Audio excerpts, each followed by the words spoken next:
bootleg games are an interesting beast. Games made without the approval from the platform holder, which often end up stealing a bunch of copyrighted works. There's all kinds of bootlegs you can find in the wild. You have people making translations of games without permission, like the Russian version of Mortal Kombat 4. Твоя душа никогда не отдохнет, Скорпион. Мы знаем о твоей матери. Истинный убийца остатков твоей семьи все еще на свободе. Slapping random characters into unrelated media, such as the time they put Mario in a Flintstones NES game. Well, let's check it out. But the one that's most interesting to me is when people try to take a game from a relatively modern platform and attempt to demake it for inferior hardware. Some examples including Somari, a Famicom port of Sonic 1 that for some reason also replaces Sonic with the original character Somari the Adventurer, Donkey Kong Country 4, which despite its name is just an NES port of DKC 1, and Angry Birds for the Sega Genesis.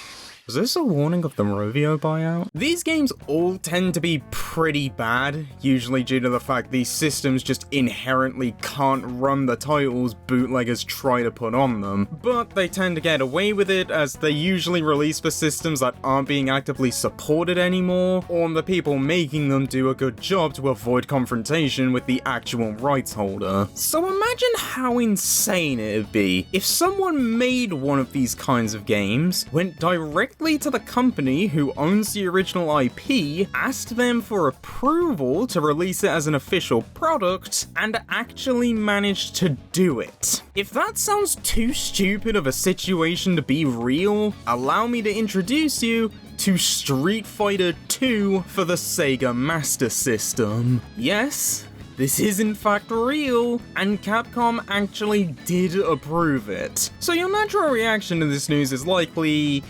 why? Well, to start off, let's give some context to the situation. Now, I'm sure if you have a pulse and are aware of the vague concept of what a fighting game is, you likely already know about Street Fighter 2, its overall importance to the history of video games, and how its popularity caused the first fighting game boom. For the purposes of this story, all you really need to know is that by 1997, the game had already gotten its 5th version in arcades with Super Street Fighter 2 Turbo, with all the various renditions getting home releases on near enough every big console and computer at the time. The more important context needed is for the Sega Master System, Sega's 8-bit console that was the predecessor of the Genesis, or Mega Drive. Now, whilst the system was barely even a blip on the radar in America, or even in Sega's home market of Japan, where the system was called the Sega Mark III, it was actually fairly popular in Europe, primarily due to a mixed region not being affected by the video game crash of '83 like America was, and due to Nintendo not really viewing Europe as an important market, it ended up leading to the Master System outselling the NES in the region, with there actually being a decent amount of European exclusives for the system, along with getting an overall lifespan of 9 years, staying in production from 1987 to 96. Now, the reason I say this is because if you think, based on that description, Europeans really liked the Master System,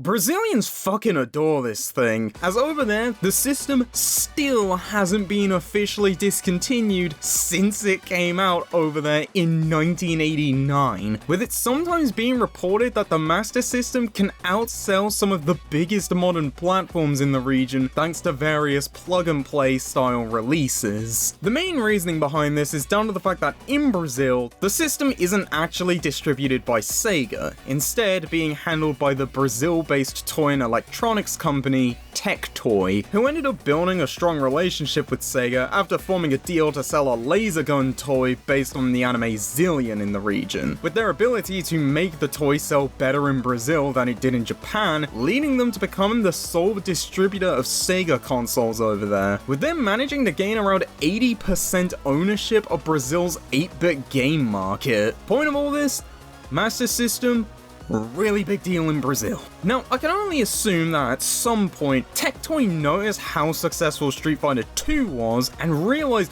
they could make bank by putting that game on the most popular console of their home market. So, they went to Sega to get approval for the project, and Sega said no, believing that it was impossible to get a game like Street Fighter 2 to run on the Master System. To be fair, this wasn't completely unfounded, as it was fairly common for arcade games needing to be downgraded to run properly on home systems, the only real exception being SNK's Neo Geo, and that one was the exception because you had to take out a second mortgage to even buy one. However, Tectoy decided they just needed to show it was possible, so they ripped some sprites from Street Fighter 2 Special Champion Edition, a 2-in-1 Genesis port of both Champion Edition and Turbo, adapted them to work on an 8-bit system, and then showed off what they made to Sega. They still said no.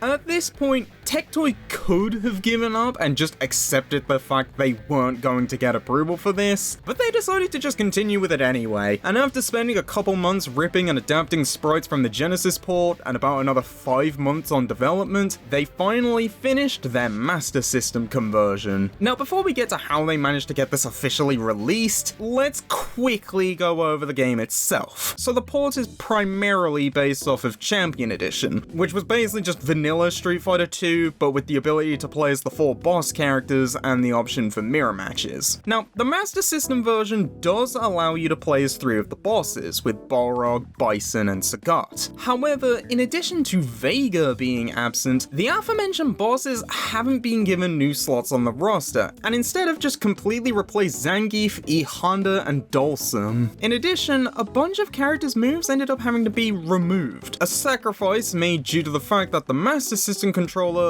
only has 2 buttons, which isn't great for a game like Street Fighter, which is played with 6. Generally speaking, the sprites themselves don't look too bad given the limitation. However, character voice lines are missing, the frame rate isn't exactly ideal for a fighting game, the arcade mode's character endings are gone, and also the music has been altered. I'll let you judge if it's better or worse.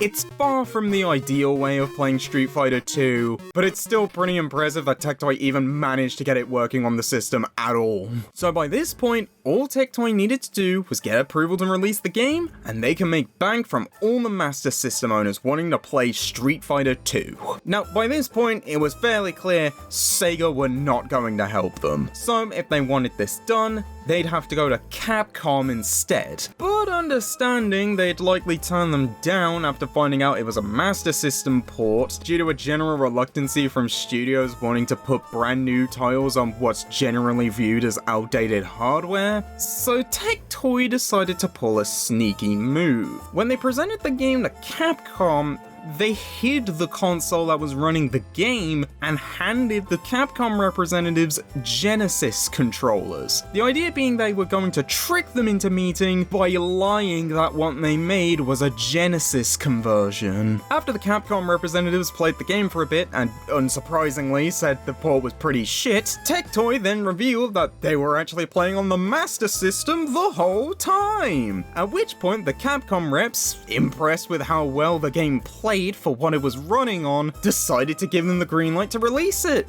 with the Master System conversion finally seeing release exclusively in Brazil in September of 1997, which for reference as to where Street Fighter was at this point, is around the same time Street Fighter 3 Second Impact came out in arcades. Can barely tell a difference. So that was the story of how a Brazilian company was effectively able to officially release their own bootleg demake of Street Fighter 2 by tricking Capcom into thinking it wasn't for an 8-bit system. If there's any moral from this story, it's to always lie if it'll help advance your career. Or maybe it's Brazilians will do literally anything for the Master System, whichever you prefer, to be honest. Hey, so this is just a quick last minute addition to the end of the video. I've recently set up the ability to join this channel via memberships. It's £5 a month, and in exchange you get to watch brand new videos 3 days early, and for more longer projects like the Smash Archive and Yakuza summaries, you'll be able to see those videos in pieces as they're being made. There's also just a little badge that will appear next to your username, as well as 3 emojis you can use in comments or in live streams if I ever decide to do that. Don't feel pressure to buy any of these, it's basically just an option if you want to support the channel directly. Otherwise, thanks for watching.